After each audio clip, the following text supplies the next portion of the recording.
Podcast Cinema Aventura.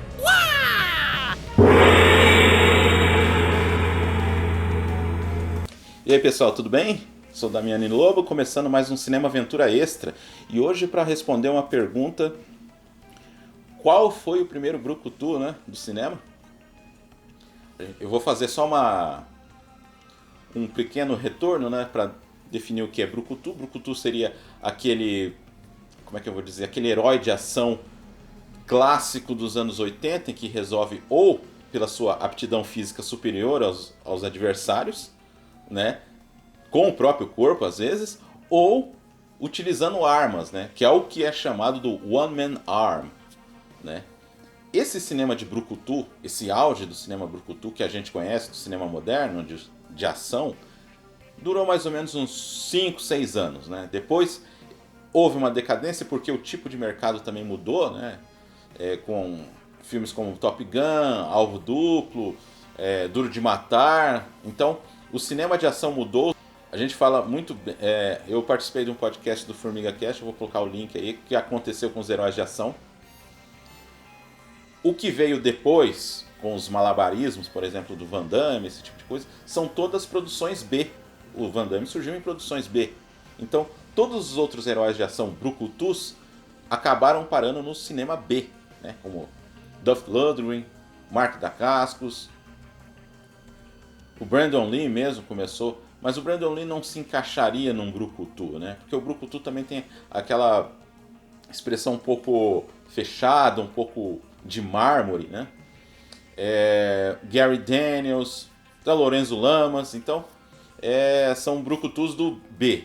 Antes disso, você pode colocar que o Chuck Norris foi um proto-brucutu, porque esse brucutu que a gente sempre fala começou com o filme Rambo.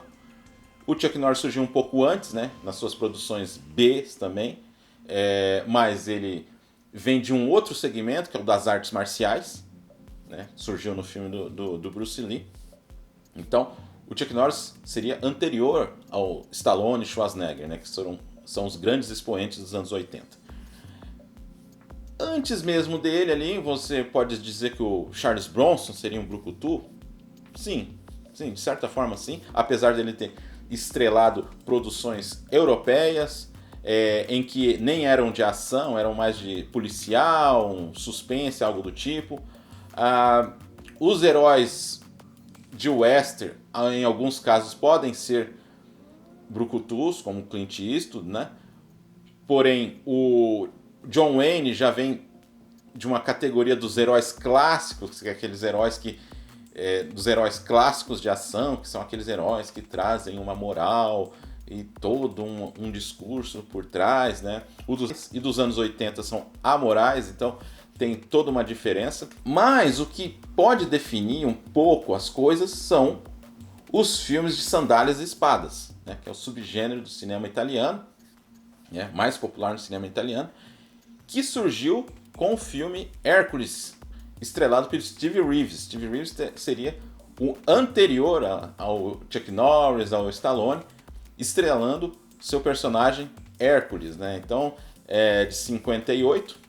O Steve Reeves fez muito sucesso ali depois dos anos 60. Depois ele foi substituído pelo Reg Park, por outros atores que também viviam o Hércules. Então, o primeiro filme é muito bom. A gente fica aí a dica do primeiro filme. Só que o Steve Reeves, como era Sandália e Espadas, os Sandálias e Espadas eram muito influenciados pelos filmes de época, os chamados filmes religiosos, épicos religiosos, que Hollywood estava produzindo em massa nos anos 50. Então, um dos primeiros atores que fez uma transição foi o Victor Mature, esse sim, também um brucutu, fez em Sansão e Dalila. Depois ele fez Demétrios Gladiadores, outros filmes do gênero, assim, desse tipo, assim. Então o Victor Mature seria um anterior a eles. Mas como o gênero já existia, então anteriormente ainda, a gente vai pular os heróis clássicos de ação, como Douglas Fairbanks, Errol Flynn, Tyrone Power, que não se encaixam no modelo brucutu. Anteriormente a todos esses, então, surge o nosso primeiro brucutu, que é um italiano, que é o Bartolomeu Pagano, que era estivador, trabalhava em docas em Gênova, entrou no mundo das artes, na verdade não pelo cinema, mas ele era modelo de escultores, né? Ele era modelo do grande Eugênio Baroni, que imortalizou ele em algumas esculturas.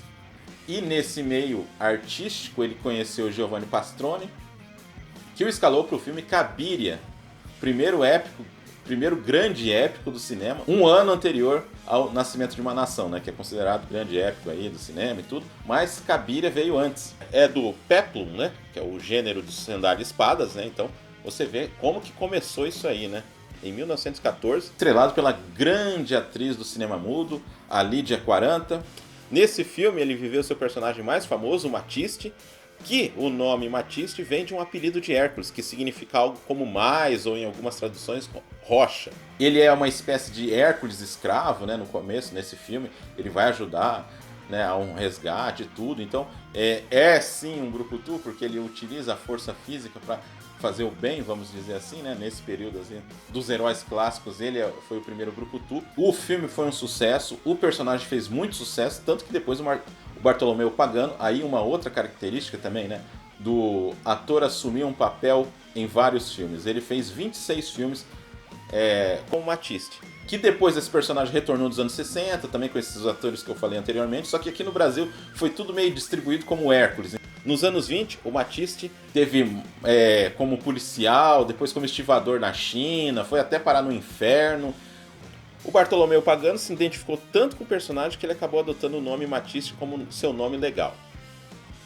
Ele foi o ator mais bem pago dos anos 20, ganhou muito dinheiro, se aposentou aos 51 anos, em 1929, aí já tinha feito outros filmes, né, sem o grande personagem, mas a gente pode definir então que esse ator, Bartolomeu Pagano, é o primeiro brucutu do cinema. Então, espero que vocês tenham gostado desse vídeo curto, avisando que vou deixar na descrição aí também os links, né, do nosso podcast, a história de Rick, os filmes trash de ação e o Batman, a trilogia de Christopher Nolan.